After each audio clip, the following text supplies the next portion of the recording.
الحمد لله رب العالمين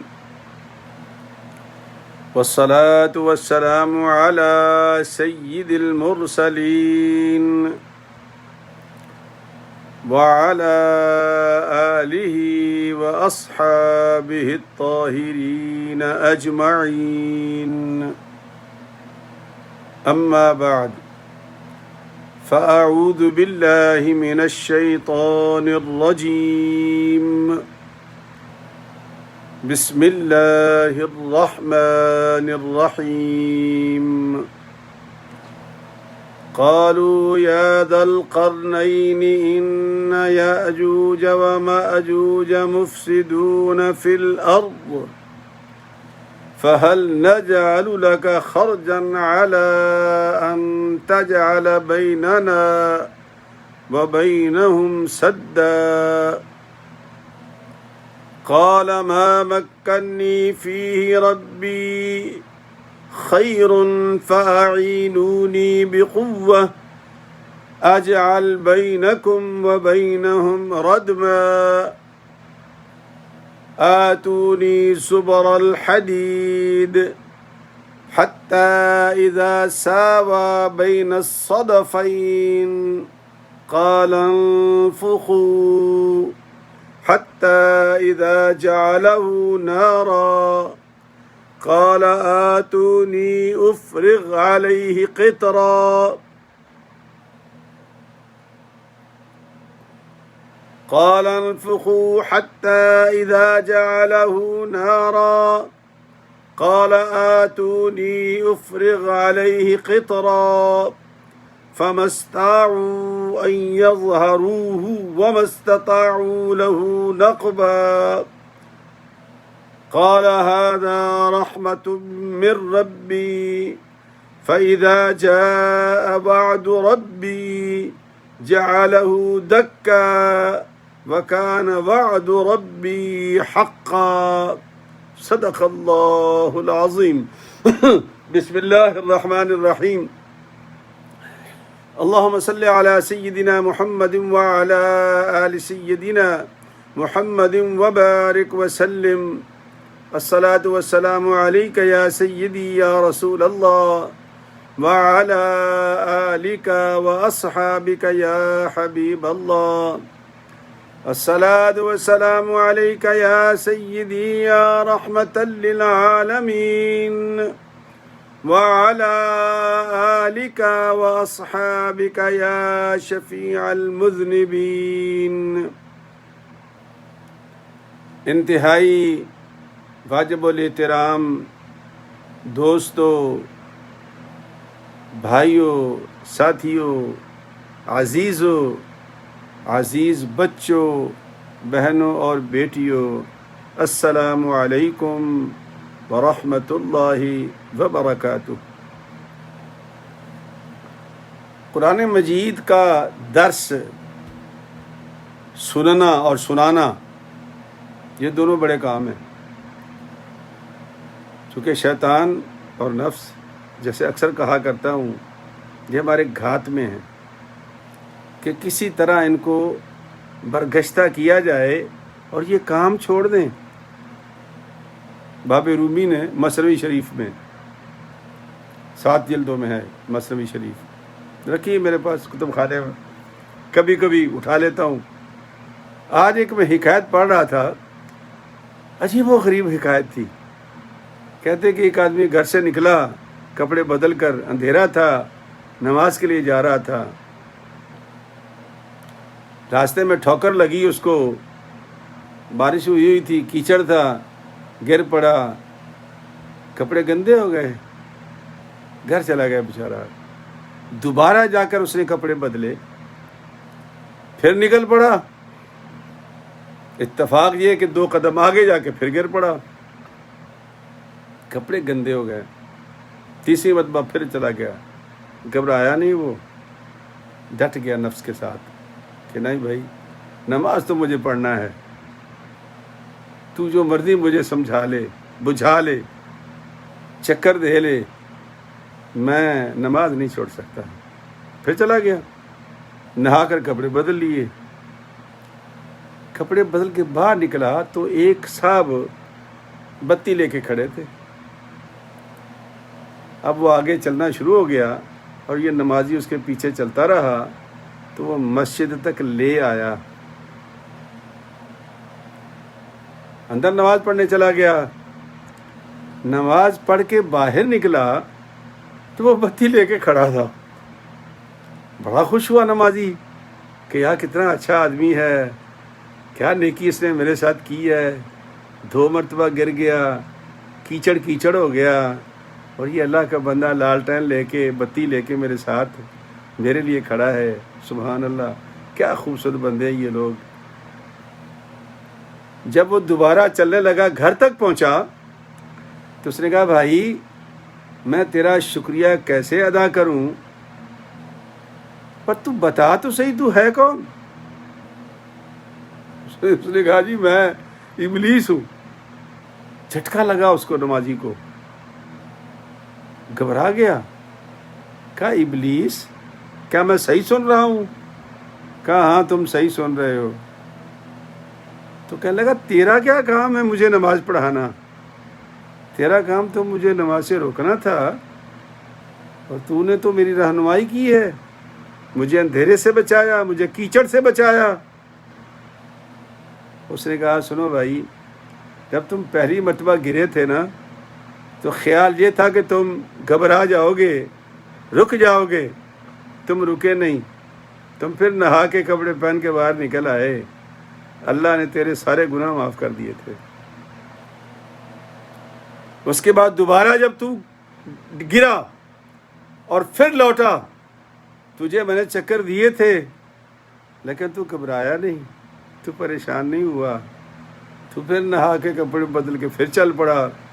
تو اللہ پاک نے کہا کہ اس کے گھر والوں کے سارے گناہ معاف کر دو. تیرے گھر والوں کے گناہ معاف ہو گئے تھے. اب میں گھبرا گیا. میں نے کہا کہ اگر اب یہ 3ری مرتبہ گر گیا, کہیں ایسا نہ ہو کہ پورے گاؤں والوں کی مغفرت ہو جائے تو میں بتی لے کے خود ہی کھڑا ہو گیا, کم از کم یہ 2 ہی کافی ہیں. یہ شیطان کا کام ہے. ہم کیا سمجھتے ہیں وہ بہت ذہین ہے, چکر باز ہے. وہ میں سمجھاتا ہے خوش نصیب لوگ ہیں جو وقت نکال کر اللہ کا قرآن سننے کے لیے میرے سامنے بیٹھ جاتے ہیں. اور میری خوش نصیبی یہ ہے کہ میں آپ کے سامنے بیٹھ جاتا ہوں, وگرنہ کام کسے نہیں ہے. مصروف تو ہر بندہ ہے.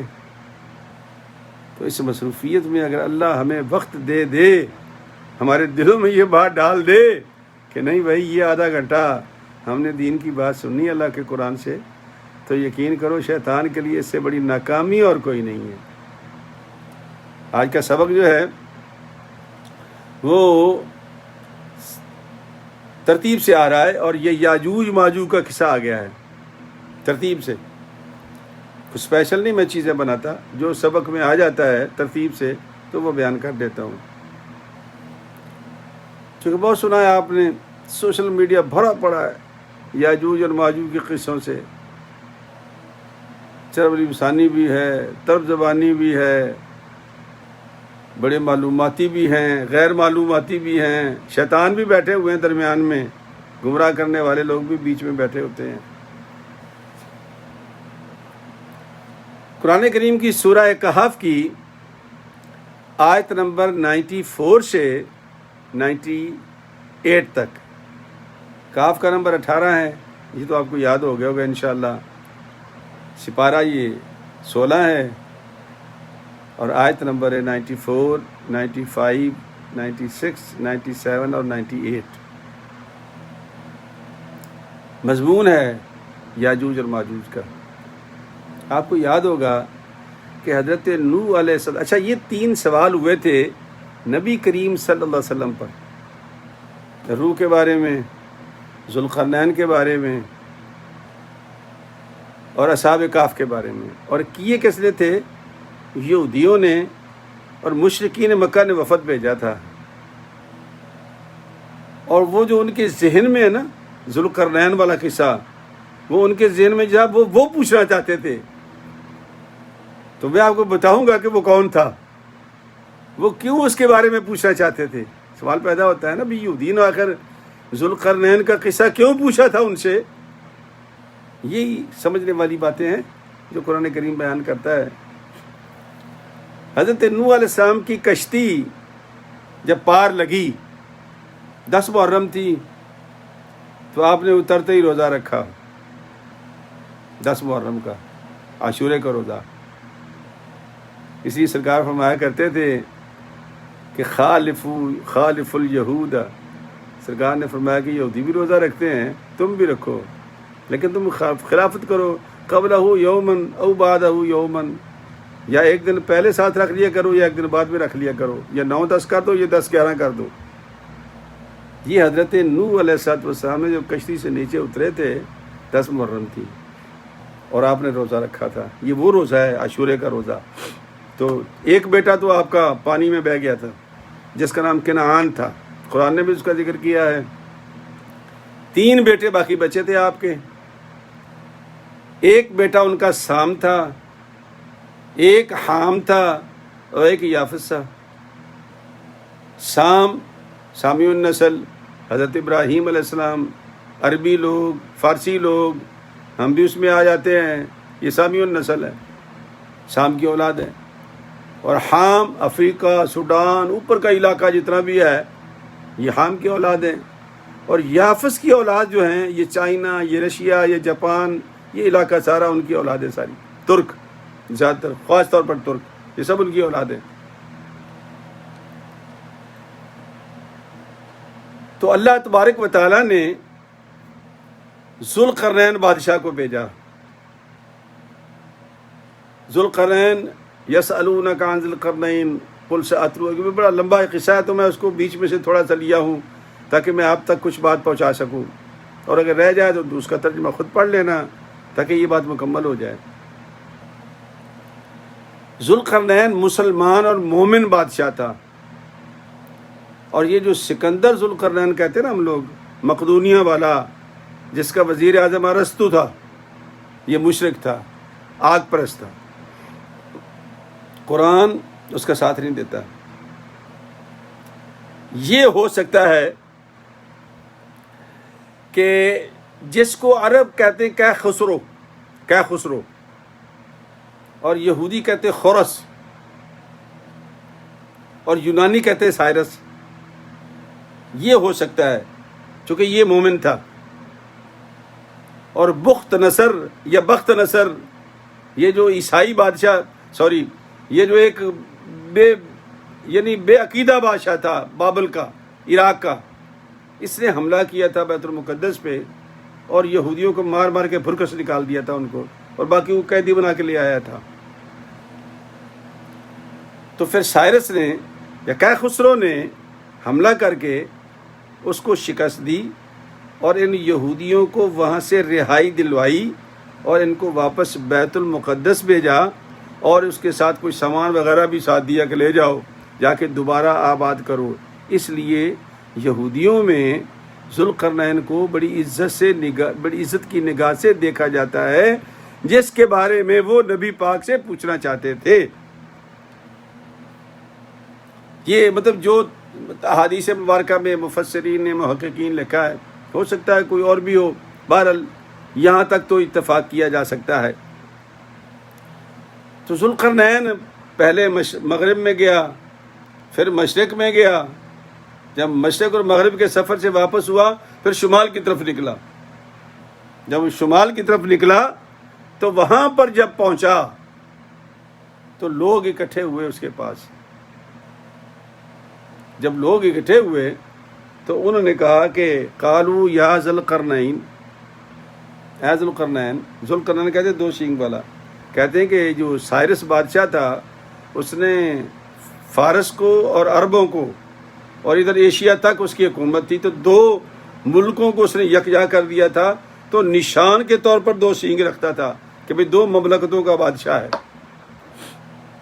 کہتے ہیں کہ جو ایران میں مجسمہ بھی اس کا نکلا ہے، اس کے بھی 2 سینگ بنے ہوئے اس کے مجسمے کے اندر بھی۔ قالوا یا ذی القرنین ان یأجوج و مأجوج مفسدون فی الارض، انہوں نے کہا اے ذوالقرنین بے شک یاجوج اور ماجوج فساد کرتے رہتے ہیں زمین میں،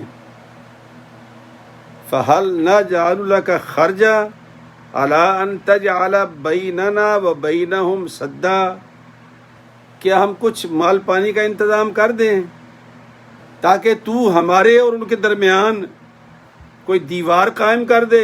اصل میں یہ دو پہاڑ تھے، بین صد دو پہاڑ تھے، یہ جو دیوار چین ہے اس کا اس سے کوئی تعلق نہیں ہے، چونکہ قرآن کریم کہتا ہے کہ وہ جو دیوار بنائی تھی وہ آگے آئے گا، اس کا کیسی بنی تھی، وہ تو مٹی اور اینٹ گارے کی وہ دیوار ہے، اس کا اس سے کوئی تعلق نہیں۔ یہ زیادہ تر عام طور پر کہتے ہیں کہ آرمینیا اور آذربائیجان کے درمیان ایک پہاڑی سلسلہ ہے، یا کوکاف جسے کہتے ہیں، کوکاف کے اندر بھی ہو سکتا ہے، تو وہاں پر یہ درا تھا اور دو پہاڑوں کے درمیان راستہ تھا، تو یہ داخل ہوتے تھے اور آ کے لوٹ مار کرتے تھے، سب سبزیاں کھا جاتے تھے۔ اچھا عجیب اتفاق یہ ہے کہ ایک ایسی عجیب قسم کی قوم تھی کہ ان کو جو ملتا تھا کھا جاتے تھے، وہ جانور ہو تو کیڑے ہو تو مکوڑے ہو تو فروٹ ہو تو سبزی ہو تو گھاس ہو تو ہر چیز کھا جاتے تھے۔ تو انہوں نے پھر شکایت کی کہ حضرت ہم آپ کے لیے کچھ بندوبست کر دیتے ہیں، پلیز آپ مالک دیوار بنا دیں۔ قال ما مکنی فیہ ربی خیر، میرے پاس بہت اللہ کا دیا مال ہے، میرے پاس اللہ کا دیا بہت مال ہے۔ یہ ہوتے ہیں نیک بادشاہ، یہ ہوتے ہیں نیک بادشاہ، وہ کرنا وہ تو کہتا ٹھیک ہے لے آؤ لے آؤ لے آؤ، نہ کہا میرے پاس اللہ کا دیا بہت کچھ ہے۔ فَأَعِينُونِي بِقُوَّةٍ، تم ایسا کرو کہ مجھے مین پاور سپلائی کرو، بندے لے آؤ تاکہ میں تمہارے ان دو پہاڑوں کے درمیان جو درا ہے اس کو بند کر دوں، مین پاور لاؤ۔ اجعل بینکم و بینہم ردما، تاکہ میں تمہارے ان کے درمیان ایک مضبوط رکاوٹ کھڑی کر دوں، مضبوط رکاوٹ کھڑی کر دوں۔ آتونی زبر الحدید، میرے پاس لاؤ لوہے کے تختے۔ تو حضرت ذوالقرنین نے کہا کہ مجھے مین پاور دے دو، میرے پاس پیسے اللہ کا دیا بڑا کچھ ہے، اور یقین کرو مجھے اس بات پہ اتنی خوشی ہوتی ہے کہ وہ بندہ جس کو اللہ نے مال دیا ہو اور وہ مان جائے کہ میرے پاس ہے اور لالچ نہ کرے، اس جیسا بندہ کوئی نہیں ہے۔ وگرنہ ہر وقت ہم روتے ہی رہتے ہیں، خزانے بھرے ہوں، صندوق ہمارے بھرے ہوں، اکاؤنٹ ہمارا منہ تک بھرا ہوا ہو، پھر بھی کہتے ہیں یار کچھ بھی نہیں ہے ہمارے پاس، تو کچھ بھی نہیں ہمارے پاس تو۔ اور یہ کتنے نیک لوگ تھے یار جو کہہ رہے ہیں کہ ہمارے پاس اللہ کا دیا بڑا کچھ ہے، تو مین پاور دو، میں دیوار بناتا ہوں، لاؤ میرے پاس لوہے کے تختے۔ حتی اذا ساوا بین الصدفین، جب وہ لوہے کے تختے لگاتا لگاتا لگاتا بالکل دونوں پہاڑوں کو درمیان تک آ گیا، اب اس نے کیا کیا کہ اس کو بھرنا شروع کر دیا کولے سے، ادھر سے ادھر سے۔ قال انفخوا حتی اذا جعلہ نارا، کہا کہ اب ایسا کرو کہ اب لاؤ لکڑیاں پتے جو ملتا ہے ان کو گرم کرو اور آگ لگاؤ ان کو، تاکہ یہ لوہا پگھل کر آگ بن جائے۔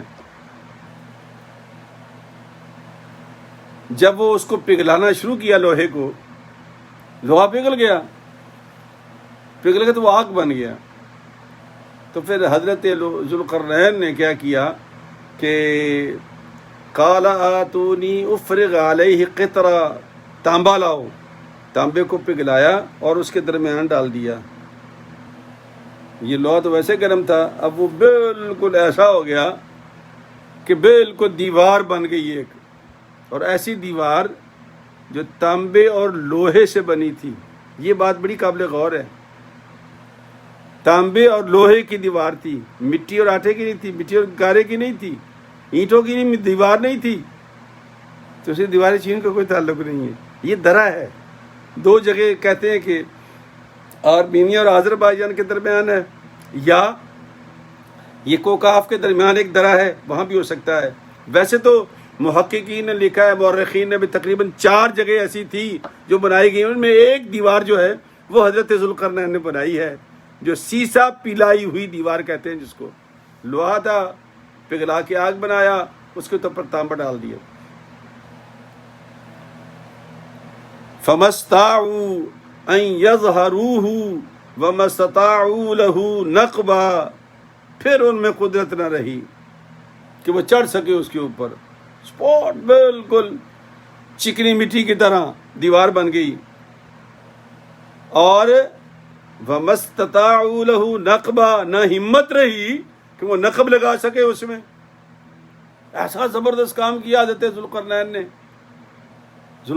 نے کہتے ہیں کہ ان کے ساتھ حضرت خضر تھے، یہ بھی کہتے ہیں، ہو سکتا ہے کوئی اللہ کا بندہ اور ہو، لیکن یہ نیک بادشاہ تھا، ایماندار بادشاہ تھا اور مومن تھا۔ اور وہ جو سکندر اعظم کہتے ہیں، جس کا کہتے ہیں گھوڑا حسن ابدال میں بھی، پاکستان میں بھی آیا، اور چکوال میں، اور پتہ نہیں کلر کا ہار میں، پتہ نہیں کہاں کہاں پھرتا رہا، وہ آگ پرست تھا۔ اس کا وزیر جو تھا وہ ارسطو تھا، اس کا اس سے کوئی تعلق نہیں سکندر اعظم سے، اس کو بھی کہتے ہیں سکندر ذوالقرنین، لیکن یہ وہ نہیں ہے، یہ وہ ہے جس کو قرآن بیان کر رہا ہے۔ جب وہ دیوار بن گئی، اب وہ بند ہو گئے، اب اللہ تعالیٰ کا پاک نیک بندہ کہتا ہے قال ھذا رحمت من ربی، میں نے بھائی کچھ نہیں کیا، یہ میرے رب کی رحمت ہے۔ کیا خوبصورت بات ہے، کاش ہم بھی ایسے ہوتے کہ اللہ ہمیں کسی نعمت سے نوازتا، اللہ ہمیں حسن دیتا، اللہ ہمیں پیسہ دیتا، اللہ ہمیں مال دیتا، اللہ ہمیں اولاد دیتا، تو ہم کہتے ہیں یا اللہ تیرا شکر ہے، یہ تیرا ہی کرم ہے، اس میں میرا کوئی کمال نہیں ہے، اس میں میرا کوئی کمال نہیں ہے، یا اللہ یہ تیرا ہی کرم ہے۔ دیکھو بادشاہ ہے، پوری دنیا کو حکومت کر رہا ہے، کہتے ہیں کہ حضرت سلیمان کے بعد یہ دوسرا آدمی ہے جس کے پاس پوری دنیا کی حکومت تھی، اور ایک حضرت سلیمان کے پاس تھی، لیکن وہ تو اللہ کے نبی بھی تھے، ان کے پاس تو ہر چیز تھی، ہر چیز ان کے تابع تھی، لیکن یہ بادشاہ تھے فقط۔ نبی کے بارے میں بھی بعض مفسرین نے لکھا ہے کہ یہ نبی بھی ہو سکتے ہیں، لیکن تحقیق یہ ہے کہ یہ نبی نہیں تھے، ایک مومن مسلمان تھا۔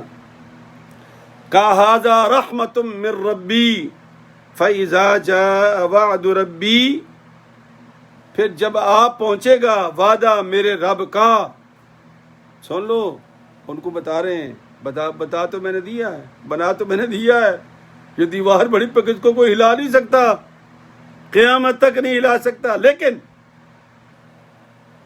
وہ مجھے بات یاد آتی ہے، شاید آپ کو پہلے بھی سنائی تھی، کہ شیطان نے اپنی وہ مجلس لگائی، انعامات کی تقسیم ہوتے ہیں نا، جیسے ہمارے ہاں اعزازات کی تقسیم ہوتی ہے، تو اس نے ایک شتنگڑے کو گولڈ میڈل دیا، ایک شتنگڑے کو گولڈ میڈل دیا اس نے، تو باقی شیطانوں نے اعتراض کر دیا، کہا یہ کیا بات ہے، ہم نے اتنے لوگوں کو شراب پلائی، اتنے لوگوں کو زنا کیا، اور یہ ایک بچے کو اس نے گمراہ کیا ہے، وہ جو مسجد سے نکل رہا تھا، ٹوپی پہنی ہوئی تھی اسے، ایک بچہ تھا وہ، اور اس کو گولڈ میڈل۔ اس نے کہا میں تمہیں بتاتا ہوں میں نے گولڈ میڈل کیوں دیا ہے۔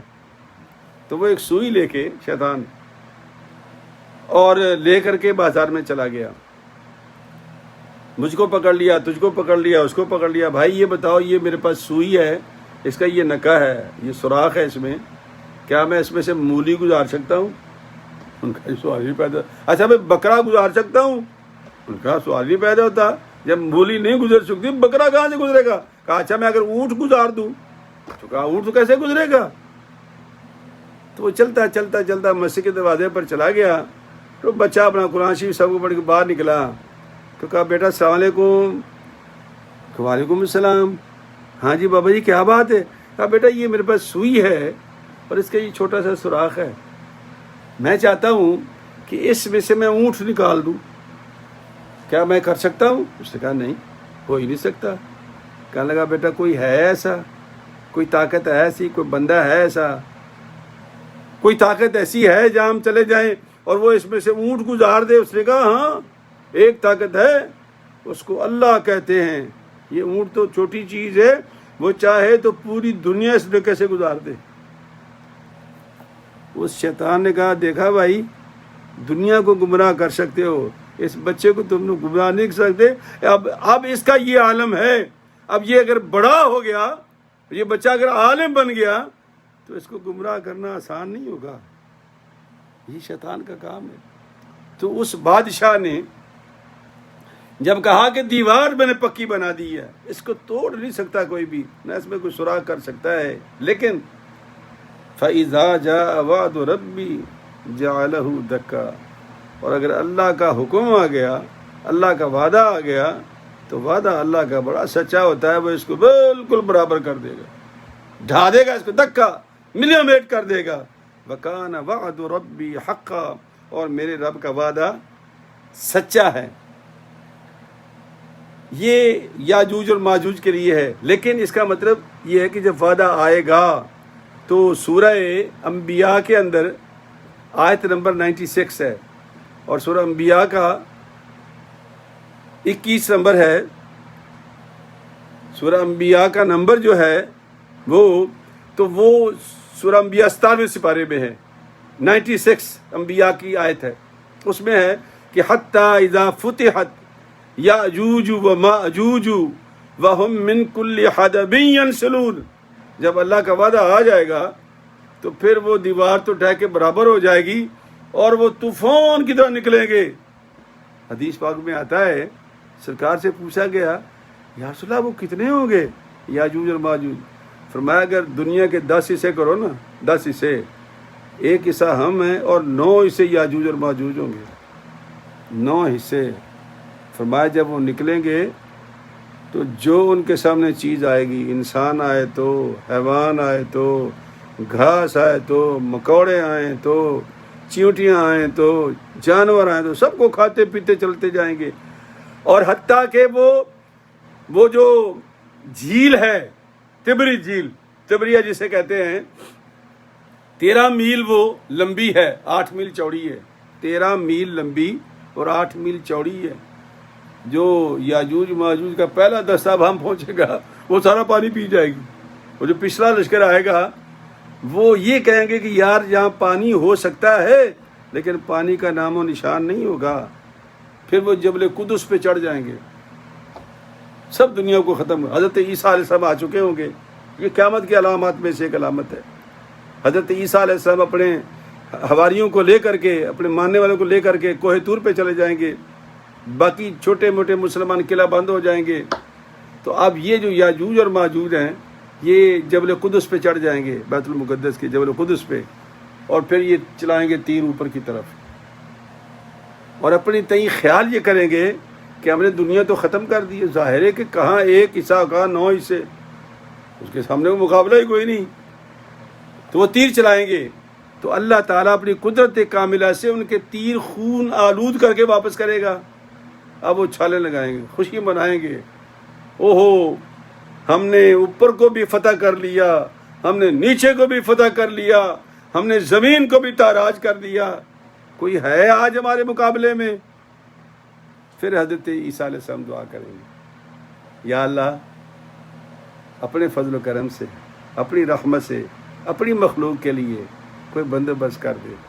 تو اللہ تبارک و تعالیٰ کرونا بھیجے گا، یہ ہمارے والا نہیں کرونا، اس سے بڑا ہوگا وہ، کیونکہ مخلوق وہ زیادہ ہے، یاجوج ماجوج ہیں حضرت آدم علیہ السلام کی اولاد میں سے، وہ فرشتے نہیں ہوں گے، وہ جن نہیں ہوں گے، کوئی 12 میل لمبے قد نہیں ہوں گے جیسے لکھا ہوا بعض اسرائیلی روایات میں، اور کوئی کہتا ہے جی وہ 1 فٹ کے ہوں گے، نہ 1 فٹ، بالکل ہماری طرح انسان ہے وہ حضرت یافس کی اولاد ہی ہیں، ترکوں کی نسل ہی ہے وہ۔ لیکن جب وہ نکلے گی تو نکلنے کے بعد جب وہ ساری چیز کھا جائے گی، آسمان پہ بھی کہیں گے بزہ میں خیش کہ ہم نے آسمان کی لوگوں کو بھی فتح کر لیا، تو پھر کیا ہوگا؟ حضرت عیسیٰ علیہ السلام دعا فرمائیں گے، وہ کیڑا وہ وبا کی صورت میں ان کی گردنوں پہ جا کے چمٹ جائے گا، گلٹیاں بن جائیں گی، وہ جو جانوروں کو نکلتی ہیں نا، گل گھوٹو جسے کہتے ہیں، پتہ نہیں کیا کہتے ہیں، وہ نکلیں گے، سارے کے سارے مر جائیں گے، اتنے مر جائیں گے کہ لاشوں کے اوپر لاشیں، لاشوں کے اوپر لاشیں.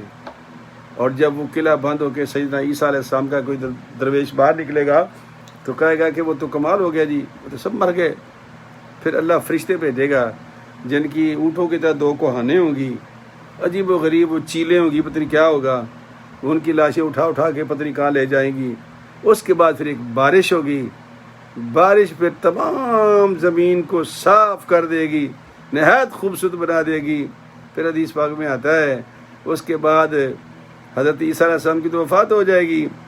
وہ تو وہ جائیں گے مکہ مدینے زیارتوں کے لیے، وہاں مدینے میں ان کی وفات ہو جائے گی. اور وہ جو جگہ بچی ہوئی جو میں الحمدللہ 2 مرتبہ دیکھ کے آیا ہوں، اللہ نے مجھے توفیق بخشی ہے، تو اس جگہ پہ ان کی پھر قبر بنے گی.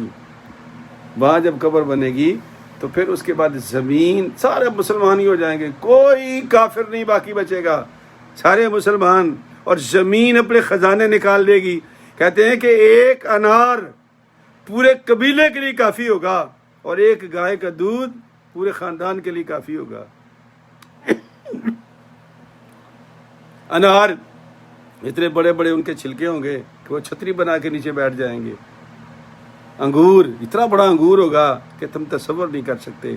تو یعنی خزانے سارے زمین باہر نکال دے گی اور پھر اللہ تعالیٰ کی طرف سے فراوانی ہوگی. تو دوستو یہ علامات قیامت میں سے ایک علامت تھی جب خروج یاجوج ماجوج ہوگا، لیکن تاحال وہ ابھی بند ہیں، وہ ابھی نکلے نہیں ہیں. کبھی کبھی نکلے تھے وہ تاتاری اور منگول اور فلانا، تو یہ ان کی قسطیں ہو سکتی ہیں. لیکن وہ جو اللہ کے نبی نے کہا نا کہ جب وہ نکلیں گے تو پھر وہ چھوڑیں گے کوئی شے نہیں، وہ ابھی نہیں آئے. وہ علامات قیامت میں سے ایک علامت ہے، اور باقی علامتیں پوری ہوں گی تو یہ کام آگے چلے گا. تو اللہ تبارک و تعالیٰ بھی ہمیں سمجھنے کی توفیق عطا فرمائے کہ سارا نظام اللہ کے ہاتھ میں ہے اور کسی کے ہاتھ میں نہیں ہے. اللہ تعالیٰ ہمیں عمل کی توفیق دے. آج ہم ایک مرتبہ پھر دعا پڑھ لیتے ہیں، دعائے قنوت کی. تو آج ایک مرتبہ پڑھیں گے، کل انشاءاللہ اس کا ترجمہ تفصیل سے عرض کریں گے. تو ایک مرتبہ میرے ساتھ پڑھ لیں. اللہم انا نستعینک ونستغفرک ونؤمن بک ونتوکل علیک ونثنی علیک الخیر. اللہم ایاک نعبد ولک نصلی ونسجد وإلیک نسعی ونحفد ونرجو رحمتک ونخشى عذابک ان عذابک بالکفار ملحق. تو یہ آپ کی پوری دعائے قنوت ہے. کل انشاءاللہ اس کا ترجمہ کریں گے اور پھر اس کے بعد اگلی دعا یاد کریں گے. تو اللہ تبارک و تعالی ہمیں عمل کی توفیق دے، ہمارے بیماروں کو شفا دے. اور ایک دعا کریں کہ ہمارے بعض بہن بھائی کاغذوں کی وجہ سے پریشان رہتے ہیں، اللہ پاک ان کی پریشانیوں کو دور کرے. اللہ تبارک و تعالیٰ اپنے فضل سے بیماروں کو شفا دے اور اس مصیبت کرونا کو اس دنیا سے ختم فرمائے. آمین.